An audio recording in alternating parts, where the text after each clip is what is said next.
Welcome to the Trans-Euro Trail in Catalonia. This video shows the part of the trail that are called FL04 here in January 2022. That goes from Barcelona up to a small city called Organya. Unfortunately, I could not video the whole route because, as I just mentioned, this is January and up in the mountains they are closed at the moment. But I did as far as I could, and I hope you enjoy it.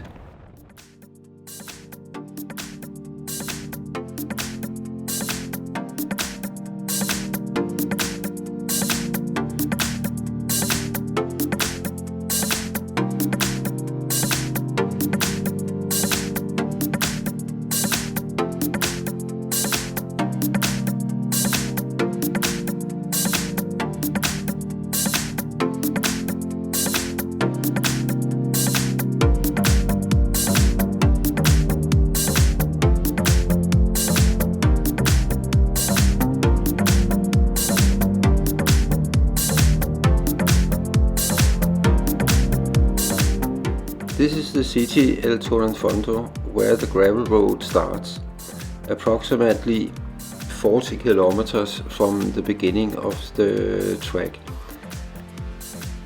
The first part goes through a lot of vineyards, which probably will look a lot better during the summer than here in January. But still, it's a very nice drive through all these vineyards. Occasionally there is a little creek that you have to pass, but here, at least here in January, it has been dry for quite some while, so there is a very easy pass to do.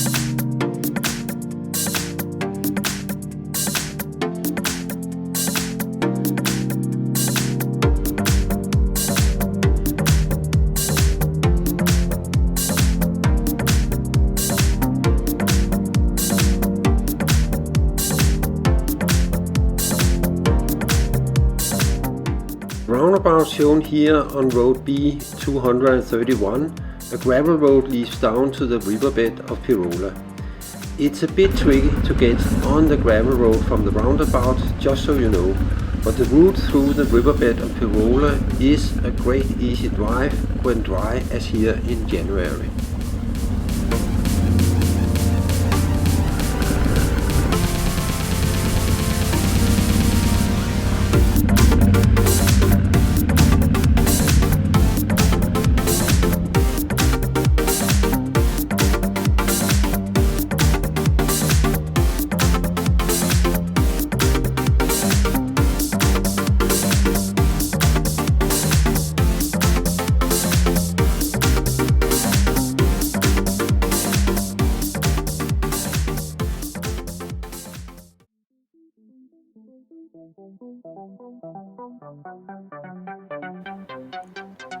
The riverbed of Pirola can be flooded, just so that everybody is aware. Here in January it has actually been dry for quite some while, but still you can see small patches that are still wet. But at least for now it's completely dry and very easy to drive through the riverbed.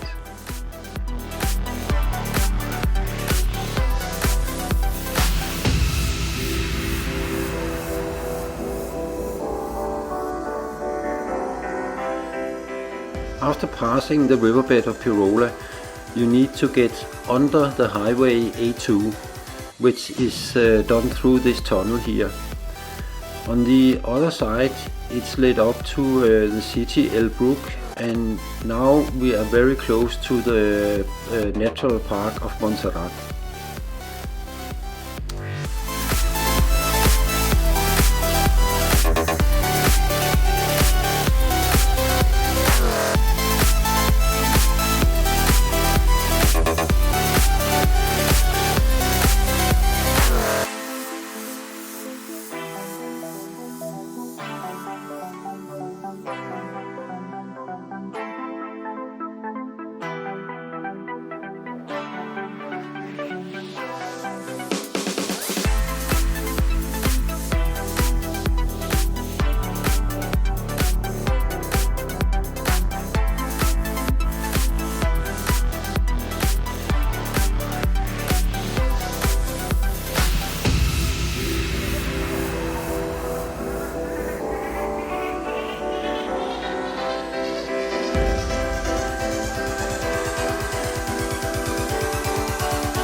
Sometimes when I reach a division like this, a road division like this, it was very difficult for me to decide which road actually to take, because you have two parallel roads, one going up and one continuing here, and well, a few times I actually did it wrong, but we'll get to that later in the video.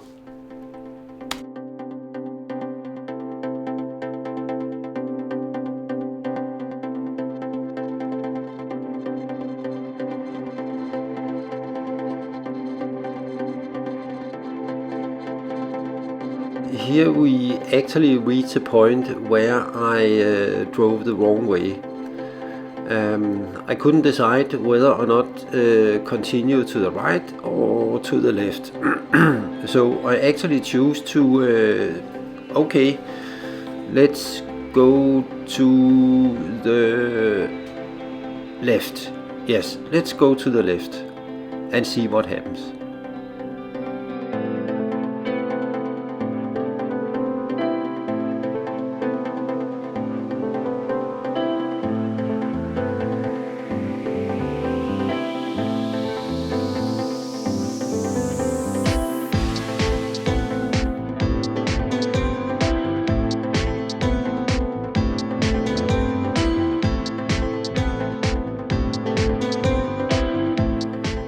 Anyway, here I realized that no, that was not the right road. So I have to go down again and around and continue.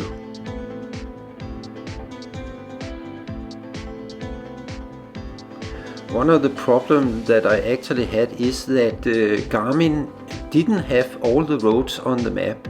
So sometimes it was difficult to decide which way to go, because Garmin only showed one road. But for example, here I was lucky to choose the right the right road. It's a very beautiful road. I cannot. It's very easy to drive, and it's a very beautiful road.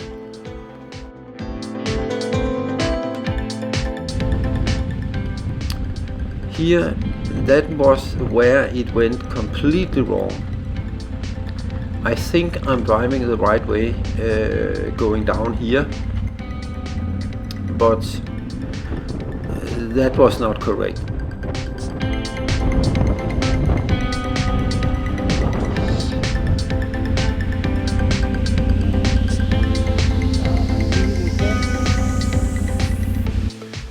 As you can see here on the Garmin, I'm actually a little bit off to the right of the road, so it must be the left one.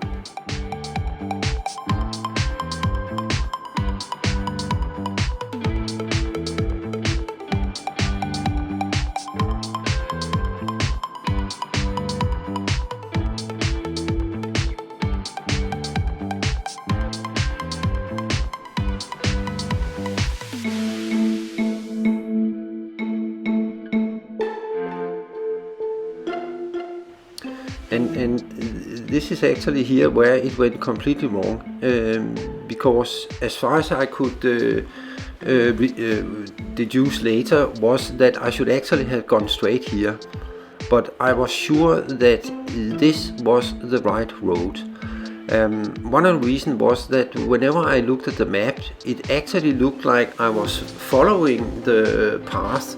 But because the road was a little bit more difficult to drive, I was more concentrated on the driving than actually the map. But when I looked at the map, it looked like I was driving the right road, but it's actually not. I'm actually driving in the complete opposite direction of what I'm supposed to, because it looks a little bit like I'm driving on the parallel road that are going downhill from here, and actually back from where I came. So I was completely wrong about this road. But for now, I was just sure, okay, this is the right road.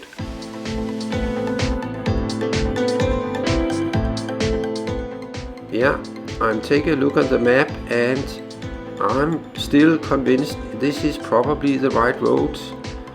I'm a little bit uncertain, but let's continue for a while.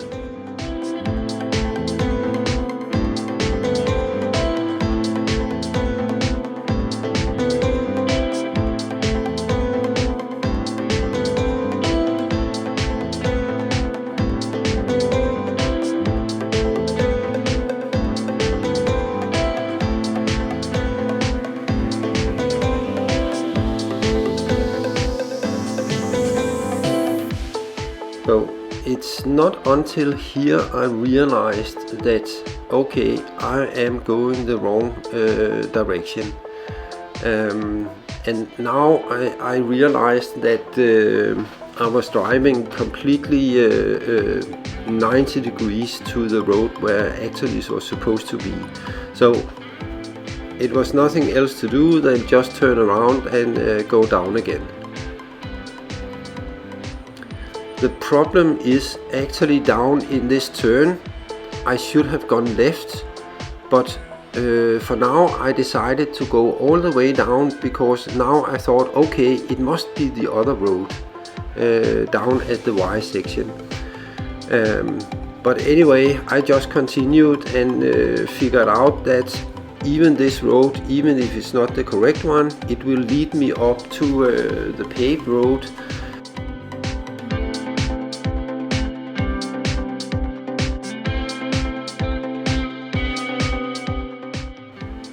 And yes, there are eyes on the road, some of the places that had been in the shadow, but at least I was on the right track again.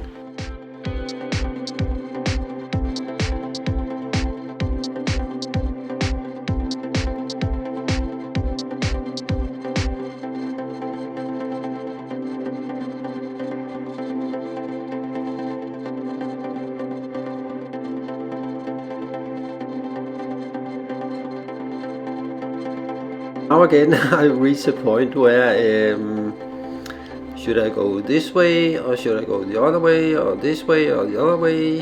But yeah, anyway, just have to choose and hope for the best.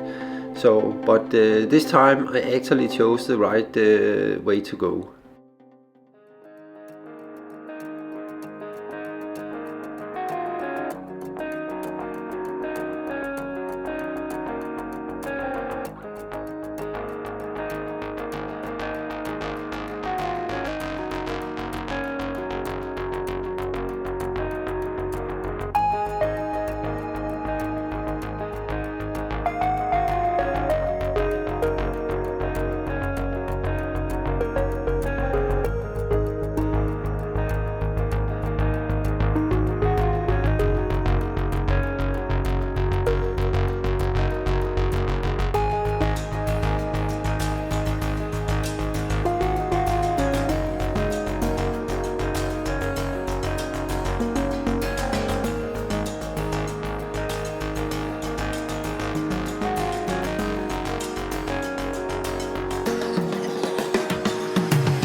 here we actually start a bit of an icy part that goes pretty much downhill, but I was not really aware of that when I started, that it would go so much downhill.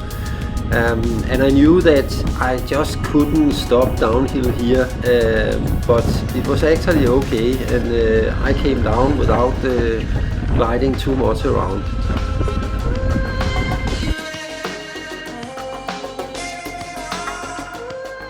Also, I knew that when crossing here road Carrera de Pranes, I knew that there would be a long stretch of paved road, so it was just to continue north.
So now we have reached Panta di St. Pons, which is a huge dam with a very nice lake behind. And of course the day that I rode, it was absolutely beautiful weather. There was no wind, there was it was warm even in January. Up here it was around 12 degrees or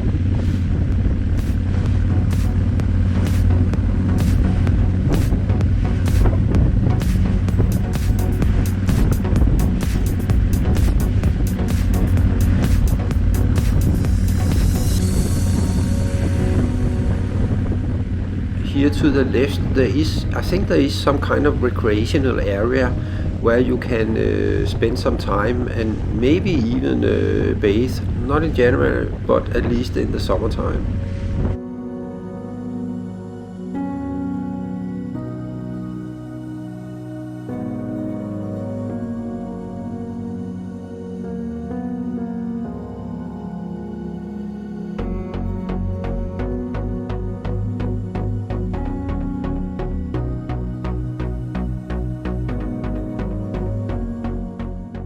This road, Camí de la Vall d'Ora, is the road that leads up to the higher mountains. I think at the moment we are around in 600 meters height or something like that. But anyway, this is the River Dora, and I found this, which I think is some kind of a fish ladder, like for trouts or salmon or whatever that is. There's probably some biologist that knows what it is, but I think it's a fish ladder. I don't know why they have made it. Maybe they are just, maybe all the biologists are standing on the bridge and counting the fish while they swim past. I don't know, but maybe.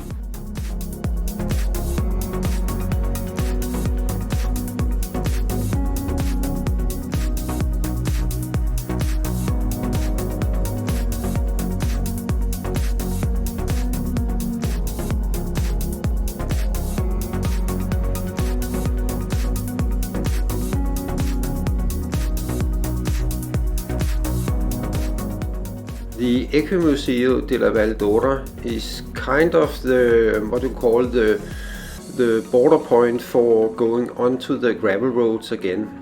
And this time the gravel roads is a little bit more difficult that has been compared to what have been previous on the route.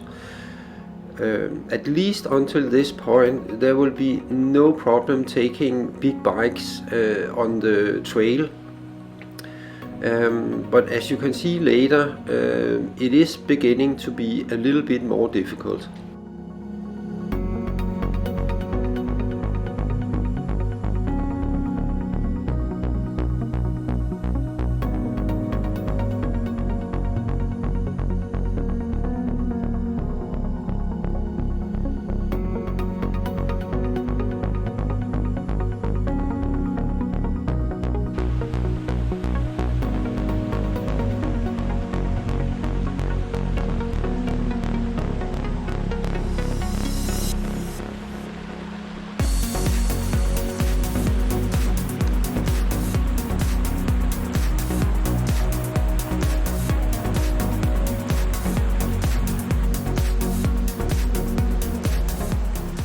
This is approximately how far that I was expecting to be able to ride.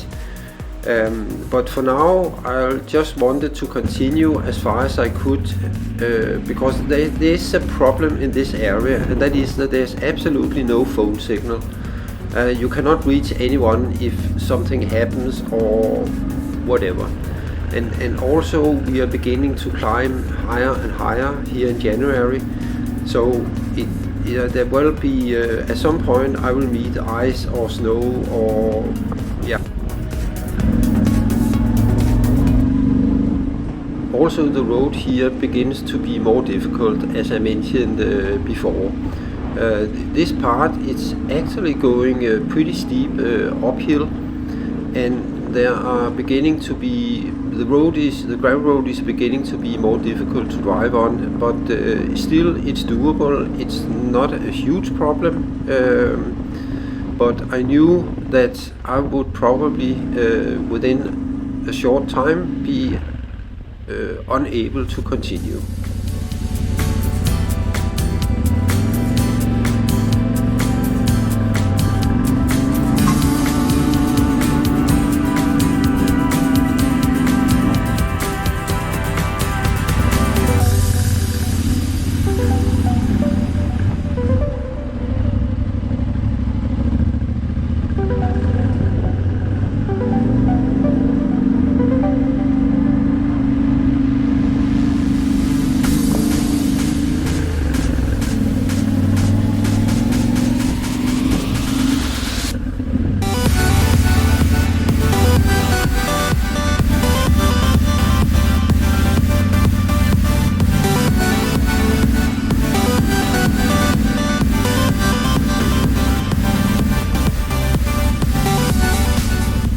Well, I reached this point on the trail and I just looked at it still going uphill with a lot of ice on, and I was pretty sure I would not be able to drive up this hill without being at least in risk of falling over or something like that. And I wouldn't do that in a place where there's no phone signal and where I'm driving around alone.